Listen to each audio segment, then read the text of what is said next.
चुल्लू भर पानी में डूब के मर जाना चाहिए ऐसे निपुंसक कमजोर सोसाइटी को। इससे बड़ा दुर्भाग्य धरती पर कुछ नहीं हो सकता। यहाँ जितने पार्टी में नेता है सब गांजा माफिया और शराब माफिया क्यों बने हुए। मैं आपको बच्चे की सौगंध खा के कहता हूँ, जब तक मरवाऊंगा नहीं, काउंटर नहीं करवाऊंगा, तब तक चैन से नहीं बैठेंगे। आप याद रखें।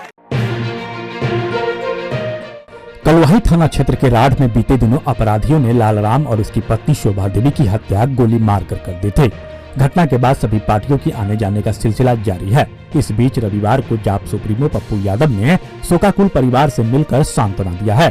उन्होंने कहा कि घटना दुर्भाग्यपूर्ण है और बेहद ही दुखद है। आखिरकार कब तक दलित और गरीबों पर जुल्म होता रहेगा। हमने उनके परिजनों से मिलकर दुख जाहिर किया है, लेकिन इससे कुछ होने वाला नहीं है। हम उन्हें न्याय दिलाने के लिए लड़ाई लड़ेंगे। जब तक उनके परिवार को न्याय नहीं मिल जाता, हम चुप नहीं बैठने वाले। सुप्रीमो ने तत्काल उनके परिजन को 25,000 रूपए की आर्थिक मदद दी है और कहा कि उनके तीनों बच्चों को पार्टी गोद लेगी ताकि उनका भरण पोषण हो सके।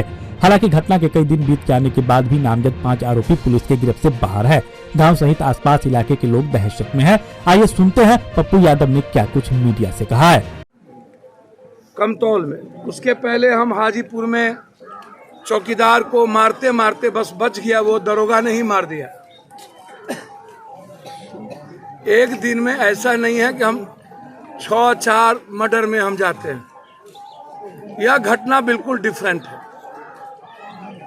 और मुझे लगता है कि समाज के कारण ये दुर्गति है इस इंसानियत की, मानवता की। हमको तो पता भी नहीं था कि ये कौन जात के लोग हैं, मारने वाले कौन जात है। हमें तो सिर्फ यह कहा गया कि मटकोर जा रहा था, उसके झगड़े में पति पत्नी को जबरदस्ती आके गोली मार दी। इस तरह से इतनी बड़ी विदारक घटना, ताकतवर आदमी और हमेशा ताकत दिखा करके, मेरा इसमें 4 सवाल इस सरकार से है। क्या गरीबों को जीने की आजादी और अधिकार है या नहीं? क्या गरीब, मिडिल क्लास और आम आदमी इस बिहार में रहे या नहीं? क्या इस बिहार में सिर्फ दबंग लोग, जमीन, बालू, शराब और ड्रग्स माफिया, गांजा माफिया ही पदाधिकारी और नेता ही रहेंगे? मुझे इस बिहार के बारे में अब इतना लगता है कि सिर्फ यहाँ या तो जज सुरक्षित है, या तो नेता सुरक्षित है, या तो माफिया सुरक्षित है, या तो अपराधी सुरक्षित है, या तो पदाधिकारी सुरक्षित, और इन सब के ऊपर दलाल सुरक्षित है। आम आदमी, एक व्यक्ति, एक ताकतवर आदमी, 2 ताकतवर आदमी के चलते पूरा समाज गलत नहीं होता। सर मतलब है किसी भी कीमत पर नहीं होता। आप इसको समझिए। ऊपर बेटा, ऊपर ऊपर ऊपर ऊपर खड़ा हो जाओ, खड़ा हो जाओ ऊपर। आप इसको समझिए।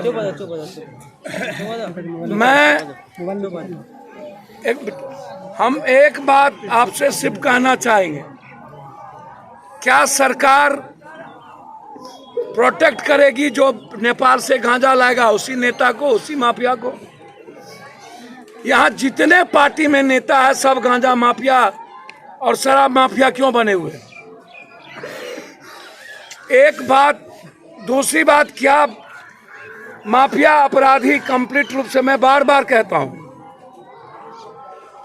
कि एसपीडी ट्रायल यदि आप नहीं चला सकते हैं, इस परिवार को किसी भी कीमत पर 8 लाख 16 लाख रुपया हम सरकार, सीएम से हम आज बात करेंगे।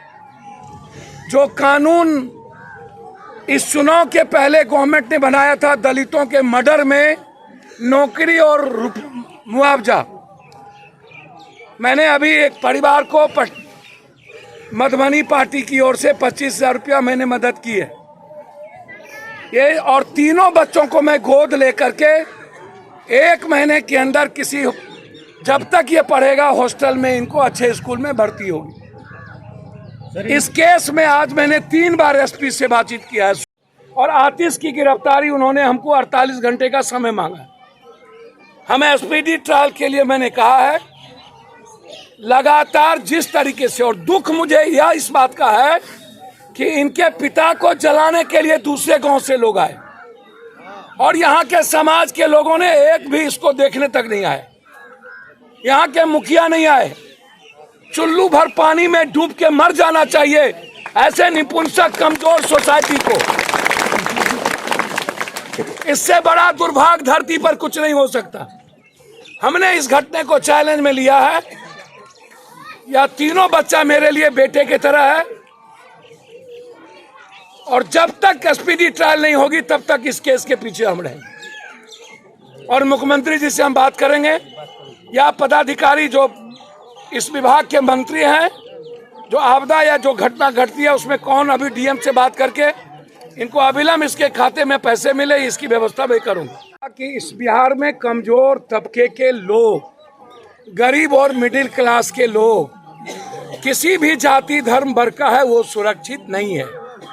जो लोग किसी न किसी दल के दबंग लोग नेतागिरी करते हैं, किसी दल से रिलेटेड है, वह लोग अपने को भगवान बन बैठे हैं और वो अपने तरीके से समाज को, कमजोर तबके को गाइड करता है। सर, दारू माफिया सबसे ज्यादा सुरक्षित महसूस अपने आप को करता है। दारुए माफिया नहीं, गांजा माफिया भी। गांजा दारू हर जगह धरले। अब गांजा आपके बगल के बॉर्डर से गांजा ही तो आता है। जी जी।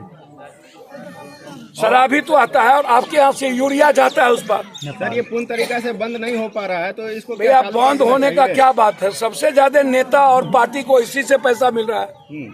ये कहाँ से बंद होगा? दारू की वजह से ज्यादा गोलीकांड हो रहा है, इसी के या कारण। दारू की वजह से गोलीकांड नहीं हो रहा है।